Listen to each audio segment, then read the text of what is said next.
So, hi guys, it's Eunice Vlogs. I'm back again. So, bakit ba ako nagkaroon ng ganito?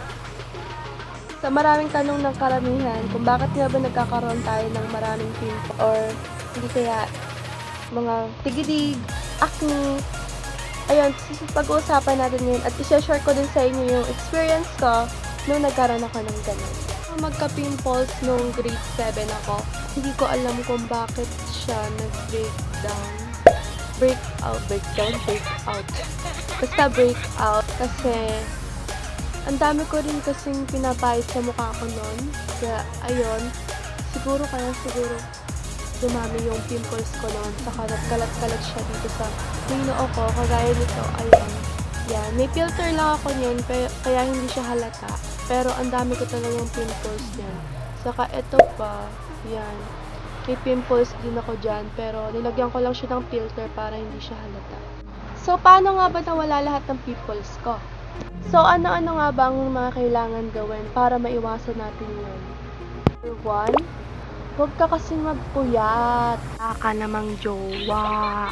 Talaga kasi, yung dalaga pa talaga ako, mahilig talaga ako magpuyat talaga. Nanonood ako ng K-drama, tapos hinilig ako, yung ano ito? Encantadia Days pa ata yun. Basta, ayun, 2016 yata yun. Basta nung nagka-pimples ako ng ganyan. Kasi nga, inaantay ko talaga, inaabangan ko talaga sa TV yung mga palabas sa TV nga. Oo, ayun. Basta inaantay ko yung mga palabas talaga. Tapos, pagka wala na, tapos na talaga, manonood naman ako sa Korean drama, manonood ako sa Bio, ayun.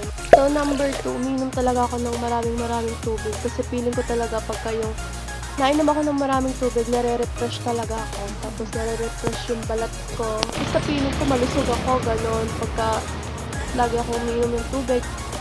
Siguro yun yung dahilan, kaya siguro hindi na ako masyado nagkaka-pimples ngayon kasi sa isang araw talaga, ang dami ko talaga naiinom na tubig. 3, hindi ako nagpapawala ng toner. Gumagamit ako, day and night. Meron niya akong ginagamit ngayon. Pero hindi ko siya ipapakita kasi hindi siya sponsor.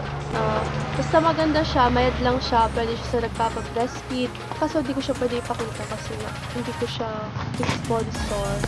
Toner, kahit anong toner, kahit Skinol, basta hiyang ka talaga. Tapos huwag mong kakalimutan talaga mag-sunblock, saka sa gabi, magmo-moisturizer ka. Ayun talaga yung nakakapag-protection sa balat natin, yung sunblock or sunscreen.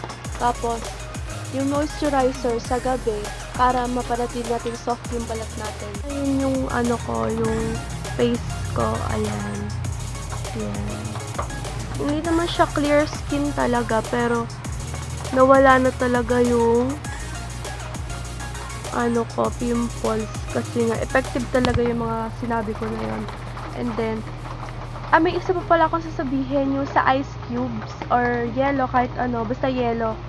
Tuwing gabi, pagkatapos magtanggal ng makeup, alam ko before maglagay ng toner, naglalagay ng ice cube. Kasi nung gumamit ako nito, nung gumamit ako nung yellow, hindi pa ako nagto-toner nun. Ayun lang talaga yung ginagamit ko. Naglalagay ako ng yellow sa mukha, ginaganon ko, nirarab ko siya sa face.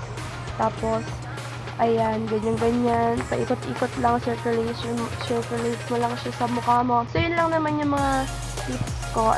Sa akin lang naman yun, opinion ko lang yun. Pero, iba pa rin tayo ng skin type. Hindi naman tayo pare-pareho ng balat. Kaya, hindi ko rin masasabi kung i-effect yun sa iba or i-effect yun sa mga nakakapanood dito. Pero, yun lang naman yung karanasan ko, saka ayun yung na-experience ko.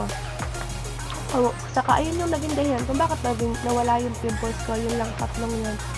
So, wala akong ibang ginawa, ayun lang talaga.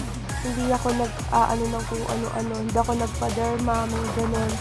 Basta, yun lang talaga, natural way lang talaga yung ginawa ko. So, ayun lang. Thank you for watching this video. I hope you like it. And please subscribe to my YouTube channel for more videos and to stay updated. Thank you.